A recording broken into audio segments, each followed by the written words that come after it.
আসসালামু আলাইকুম ওয়া রাহমাতুল্লাহি ওয়া বারাকাতুহু। প্রিয় শিক্ষার্থীবৃন্দ, আশা করি সকলেই ভালো আছো। আলহামদুলিল্লাহ, আল্লাহর অশেষ রহমতে আমিও ভালো আছি। আজকে আমি তোমাদের দ্বিতীয় অধ্যায়ের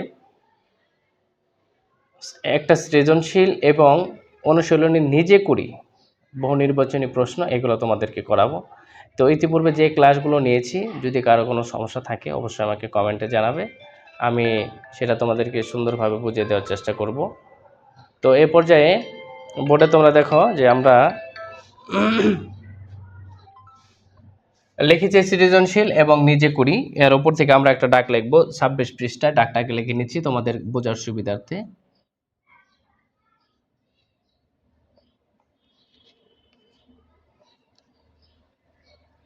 একজন তাঁতি 3 দিনে 24 মিটার কাপড় বুনতে পারে।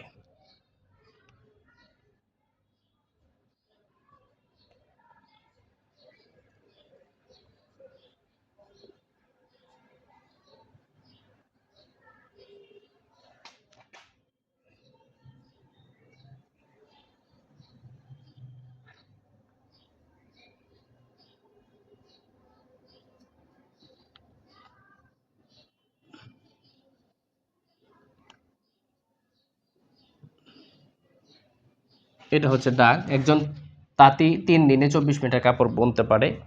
এর আলোকে এখানে 3টা প্রশ্ন দেওয়া আছে।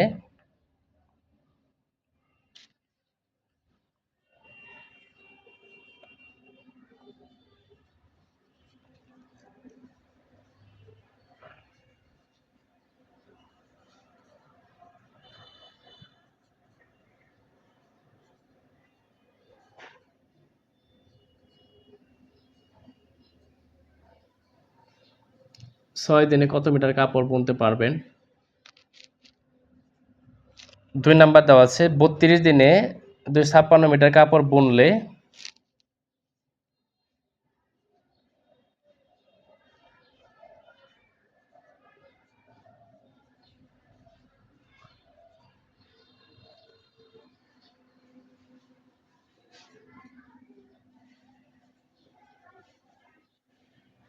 বুনলে এর অর্ধেক সময়ে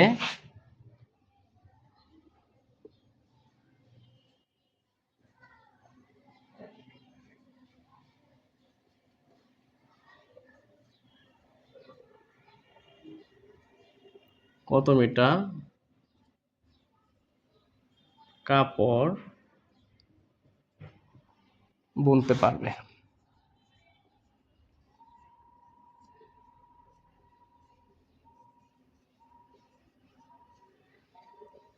3 নাম্বার প্রশ্ন দেওয়া আছে যে 20 দিনে 160 মিটার কাপড় বুনলে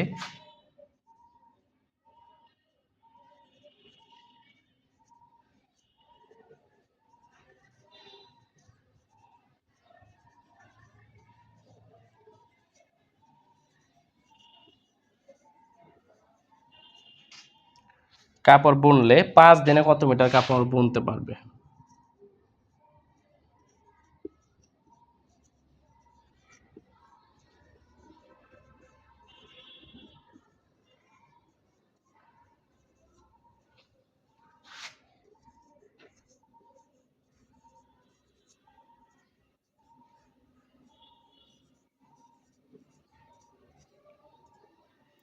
খেয়াল করো প্রিয় শিক্ষার্থীরা, যে ডাকটা আমরা লিখেছি যে একজন তাঁতি 3 দিনে 24 মিটার কাপড় বুনতে পারে, তাহলে 6 দিনে কত মিটার কাপড় বুনতে পারবেন? এই প্রশ্নের উত্তরটা আমরা এখান থেকে বের করব। দ্বিতীয় প্রশ্নের উত্তরটা আমাদের এই 2 নাম্বার থেকে বের করতে হবে যে 32 দিনে 256 মিটার কাপড় বুনলে এর অর্ধেক সময় কত মিটার কাপড় বুনতে পারবে। 20 দিনে 160 মিটার কাপড় বুনলে 5 দিনে কত মিটার কাপড় বুনতে পারবে। আমরা শুধু এই 1 নাম্বার প্রশ্ন উত্তরটাই ডাকে থেকে বের করব, আর বাকি দুইটা যে ডাক দেওয়া আছে তার থেকে বের করব। আমরা একটা সৃজনশীলের ডাক এজন্য লিখলাম যে প্রথম সৃজনশীল করানো হচ্ছে তোমাদের এই অধ্যায় থেকে, এই জন্য একটা ডাক লিখে নিলাম।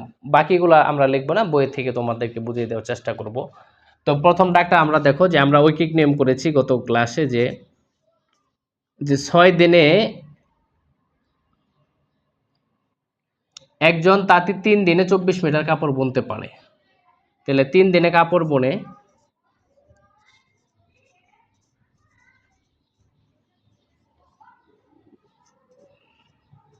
কাপড় বুনে কত মিটার? 24 মিটার। আগেই বলেছিলাম যে ঐকিক নিয়মের যে অঙ্কটা আসবে সেটা হিসাবের সুবিধার্থে প্রথমে একটির মান বের করতে হবে। তাহলে এখানে 3 দিন দেওয়া আছে, আমরা এখানে যদি একটির মান বের করতে চাই তাহলে লিখব একদিনে কাপড় বুনে, এখানে আমরা লিখব 24, এটা ভাগ আমরা নিচে দিয়ে দিলাম 3 মিটার। অতএব কত দিনে বলছে? 6 দিনে। 6 দিনে কাপড় বুনে, তাহলে অবশ্যই বেশি, তাহলে 24 গুণন 6, আমরা এখানে নিচে লিখব ভাগ 3। দেখো আমরা 3 দিয়ে ছোট সংখ্যাটা যদি কেটে দিই, 3 দোগুণা 6, এবার গুণ করে দিচ্ছি 4 দোগুণা 8 আর 2 দোগুণা 4, 48 মিটার। তাহলে যদি একদিনে যদি আমাদের 3 দিনে কাপড় বুনে কত? 24 মিটার। একদিনে অবশ্যই কম থাকলে আমরা ভাগ, আমরা এখানে উত্তরটা বের করতে পারতাম 3 8 24, আবার 6 দ্বারা গুণ করলে 6 8 48, কিন্তু আমরা এই অঙ্কটা একবারে নিঃশেষ করে দেওয়ার জন্য 24 এই ভাগ কত আমাদের 3, পরে যেহেতু 6 দিনে বেশি বুনবে এর জন্য গুনছি 24 গুণন 6 ভাগ হচ্ছে 3। 3 দ্বারা যদি আমরা 6কে কেটে দিই তাহলে 3 অক্ষে 3, 3 দুগুণা 6, 2, 2 দ্বারা 4কে গুণ করলে 4 দুগুণা 8, 2 দ্বারা 2কে গুণ করলে 2 দুগুণা 4। এটা হচ্ছে আমাদের 1 নম্বর প্রশ্নের উত্তর। আমাদের 2 নম্বর প্রশ্নটা কি বলছে খেয়াল করো, যে 32 দিনে 256 মিটার কাপড় বুনলে এর অর্ধেক সময়ে, তাহলে 32 দিনের অর্ধেক সময়, 32 দিনের অর্ধেক সময় আগে আমরা বের করে নিব।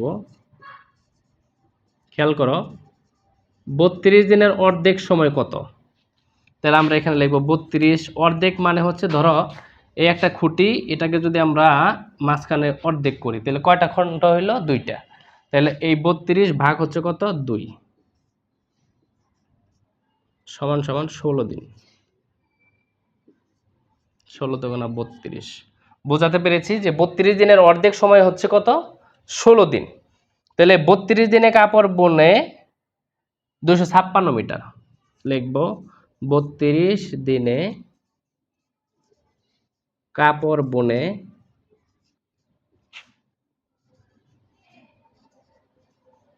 256 মিটার।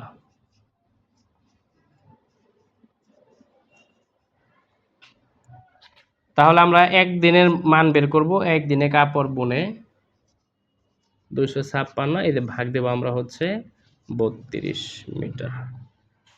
তাহলে একদিনে যা বের হবে 16 দিনে তার চাইতে বেশি বুনবে। একদিনে যা বুনবে 16 দিনে তার চাইতে বেশি বুনবে, এজন্য আমরা লিখব 256 গুণন 16 ভাগ হচ্ছে কত? 32। খেয়াল করো আমরা 16 দ্বারা যদি 32কে কাটি, 16 কে 16, 16 দুগুণা 32, 2। এই 2 দ্বারা যদি আমরা 256 কাটি, 2 দ্বারা 1 এর কাটলে 1, 2 একে 2, 2 দ্বারা 5কে কাটলে 4, সরি 2, 2 দুগুণা 4, থাকলো 1, 16, 2 দ্বারা 16 কাটলে কত হবে? 8, 128। আমরা এখানে লিখব 128 দিনে। ভাগটা যদি না বুঝে থাকো আবার বুঝিয়ে দিচ্ছি আমি এখানে, যে 2 দ্বারা ভাগ করতে হবে 256কে, 2 একে 2, আনলাম 5 কেটে, 2 দুগুণা 4, থাকলো 1, আনলাম 6 কেটে, 8 দুগুণা 16, আমাদের এখানে কত? 16। তাহলে 32 দিনে কাপড় বুনে হচ্ছে আমাদের 256 মিটার। একদিনে কাপড় বুনে 256 ভাগ 32, কমলো, ভাগ করলে কমে যায়। আর যদি 16 দিনে কাপড় বুনে অবশ্যই একদিনের চাইতে বেশি বুনবে, এই জন্য আমরা গুণ 16 দ্বারা 32কে কাটলে 2, 16কে 16, 16 দুগুণা 32, 2 দ্বারা 256 কাটলে 128। প্রিয় শিক্ষার্থীরা তোমরা এটুকু তুলতে থাকো, আর বাকি আমি তোমাদেরকে এই 3 নম্বর অঙ্কটা বুঝিয়ে দিচ্ছি। তোমরা এটুকু আগে উঠিয়ে নাও, দাগ তোলার দরকার নেই, দাগ বইয়ে দেওয়া আছে, তোমরা শুধু অঙ্কটুকু তোলো।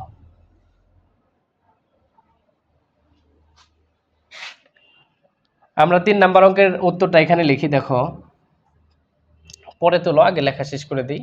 20 দিনে 160 মিটার কাপড় বুনলে 5 দিনে কত মিটার কাপড় বুনবে? সহজ প্রশ্ন একবারে, যে 20 দিনে 160 মিটার, তাহলে 20 দিনে কাপড় বুনে 160 মিটার,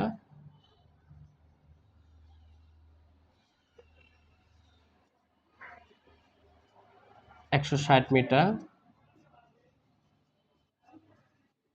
তাহলে আমরা সবসময় একদিনে বের করব। একদিনে কাপড় বুনে 160 আমরা ভাগে 20 নিচে দেব। অতএব 5 দিনে বলছে যে একদিনে যা বুনবে 5 দিনে অবশ্যই বেশি বুনবে। তাহলে 160 গুণন 5, আমরা নিচে লিখব কত 20। আমরা 20 দ্বারা এটাকে কেটে দিতে পারি, 5 দ্বারা 20 কাটলে কত হবে 4, 4 4 16 আর একটা হচ্ছে 0, 40 মিটার। আশা করি তোমরা এটা বুঝতে পেরেছো। তো প্রথমে তোমরা 1 নাম্বার তুলবে, তারপরে 2 নাম্বার তুলবে।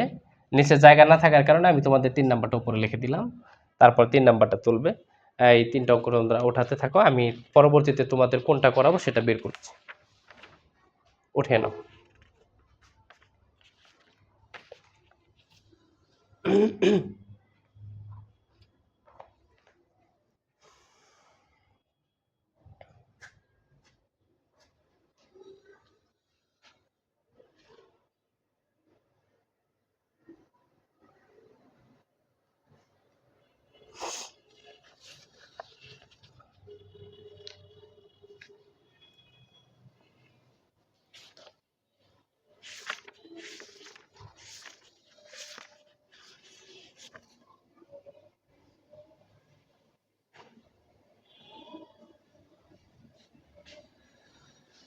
নিচে 2 পাট ওঠানো শেষ।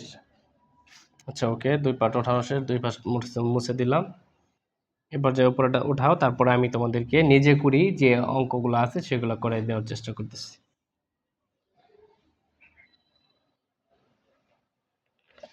খুবই সহজ সৃজনশীল অঙ্কটা, যে তুমি যদি একটার মান বের করতে পারো অবশ্যই তুমি 5টা 10টা 20টা যাই চাক না কেন তার মান বের করতে পারো একই। এবার দেখো বইয়ের 29 পৃষ্ঠা নিজে করি। 29 পৃষ্ঠা যে অপশনটা আছে আমাদের এই যে এখানে নিজে করি, এখানে ডাকগুলা তোমরা বইয়ে দেখবা যে 12-7, প্রথম বন্ধনী 12-7, প্রথম বন্ধনী গুণন 2 বিয়োগ হচ্ছে 2 সমান কত, সঠিক উত্তর বের করতে হবে। তাহলে আমরা সঠিক উত্তরগুলা কিভাবে বের করব সেটা আমি তোমাদেরকে এখান থেকে বুঝিয়ে দিব, যে আমরা কিভাবে বের করতে পারি সেটা আমি তোমাদেরকে বুঝিয়ে দিচ্ছি।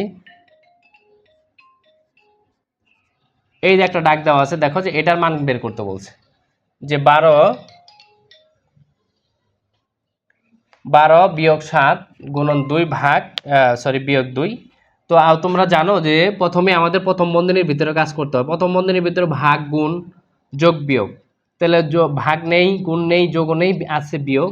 তাহলে 12 থেকে 7 বাদ দিয়ে দিবে, কত হবে 5 গুণন 2 ভাগ কত বিয়োগ কত 2, বিয়োগ হচ্ছে 2। তাহলে বিয়োগ আর গুণ থাকলে আগে গুণের কাজ করতে হবে, 5 দুগুণা 10 বিয়োগ হচ্ছে 2, 10 থেকে 2 গেলে হচ্ছে 8। এটা উত্তর আমাদের হচ্ছে খ নাম্বার, আমাদের সঠিক উত্তর হচ্ছে খ নাম্বার। 2 নাম্বার দেখো, কয়টি 50 টাকা নোট মিলে 2000 টাকা হয়? কয়টি 50 টাকা নোট, নোট হচ্ছে 50 টাকা, কত টাকা বানাইতে বলছে 2000। তাহলে আমরা এই 2000কে 50 দ্বারা ভাগ করব। দেখো 50 দ্বারা 20কে ভাগ করা যায় না, 200কে ভাগ করা যায়। তাহলে 50 দ্বারা যদি 200কে ভাগ করি আমরা, তাহলে কতবার যাবে 4 বার। 0 4 5 20, 200। আনলাম শূন্য কেটে, 50 দ্বারা শূন্যকে ভাগ করা যায় না, এজন্য ভাগফলে একটা শূন্য বসবে, ভাজ্যের নিচে একটা শূন্য বসবে, শূন্য থেকে শূন্য বাদ দিলে কত হবে 0। তাহলে আমাদের উত্তর হচ্ছে 40, এটার উত্তর হচ্ছে ঘ নাম্বার রাইট। এরপরে 3 নাম্বারটা দেখো, যে জামিল 32 টাকা দিয়ে 4টি কলম কিনলো, 15টি কলম কেনার জন্য কত টাকা লাগবে? সহজ অঙ্ক, এ নিয়ে আমি তোমাদের অনেকগুলো অঙ্ক করিয়ে দিয়েছি। যে 4টি কলমের মূল্য 32 টাকা, লিখতে হবে 4টি কলমের মূল্য, আমি তোমাদের অঙ্কের মতো করে করিয়ে দিচ্ছি। 4টি কলমের মূল্য 32 টাকা। তোমরা রাফ করবে, সুন্দর করে বোঝার চেষ্টা করবে। তাহলে আমরা একটির মূল্য বের করব। একটির মূল্য বের করতে হলে 32 ভাগ কত লিখবো আমরা 4। অতএব কয়টা কলমের মূল্য চেয়েছে? 15টি। 15টির মূল্য অবশ্যই বেশি হবে। তাহলে 32 গুণন 15 ভাগ হচ্ছে কত 4। তাহলে 4 দ্বারা 32কে কাটো, 4 আটা 32। এবার 5 আটা 40, 0 হাতে আমার 4, 8 8 আর 4 12, 120 টাকা। 120 টাকা আমাদের উত্তর হচ্ছে ঘ নাম্বার। আমরা তাহলে গ নাম্বারটা রাইট দিয়ে দিব। বুঝতে পেরেছো প্রিয় শিক্ষার্থীরা? এবার যে আসো 4 নাম্বার, দেখো কি বলেছে 4 নাম্বার। 1 ডজন পেন্সিলের দাম, আগে শিখিয়ে দিয়েছিলাম তোমাদের যে 1 ডজন কতটি, তোমরা কিন্তু জানো 1 ডজন হচ্ছে 12টি। তো 1 ডজন পেন্সিলের দাম 48 টাকা হলে 8টি পেন্সিলের দাম কত? তাহলে 1 ডজন যদি 12টি হয়, আমরা একবারে লিখে দিচ্ছি যে 12টি পেন্সিলের দাম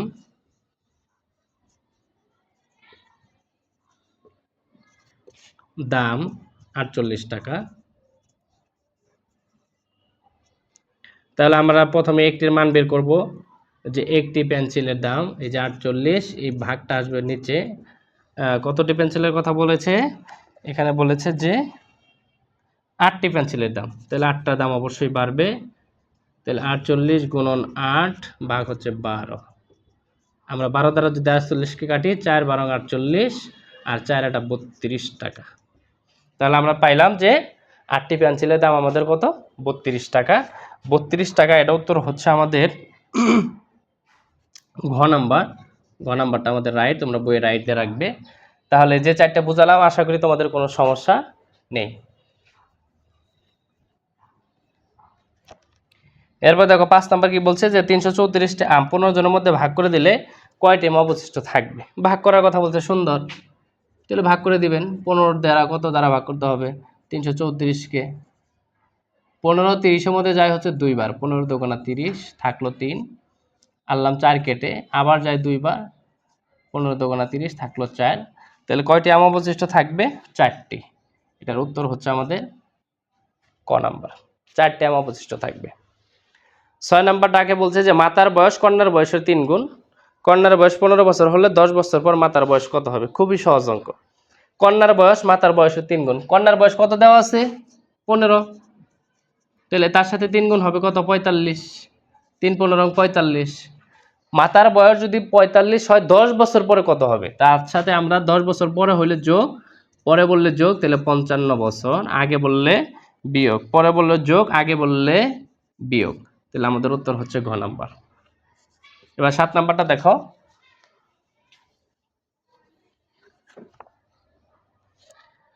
যে একটা খালি ঘর দেওয়া আছে, যে 5 গুণন 6 ভাগ হচ্ছে 2 খালি ঘর, 6 গুণন 6 বিয়োগ হচ্ছে 6। খালি ঘরে প্রতীক বসাইতে হবে, সম্পর্ক প্রতীক।